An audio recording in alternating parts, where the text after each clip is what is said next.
ಪ್ರೀತಿಯ ಸ್ಪರ್ಶವೇ ಸಂಗೀತ ಎಂದೆ ನಾನು, ಸ್ಪರ್ಶದ ಪ್ರೀತಿಯು ಸಂಗೀತ ಅಂದೆ ನೀನು. ಕಂಪಿಸೋ ಅಮೃತ ಬಳ್ಳಿ ಇದೆ ನಿನ್ನ ಈ ಕಣ್ಣಲ್ಲಿ, ಕಂಪಿಸೋ ಅಮೃತ ಶಿಲೆಗಳಿವೆ ನಿನ್ನ ಕಣಕಣದಲ್ಲಿ.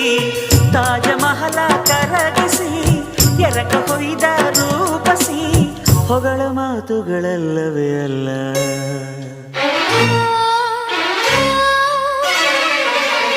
ನಿನ್ನ ವಿನಃ ಏನಿಲ್ಲ,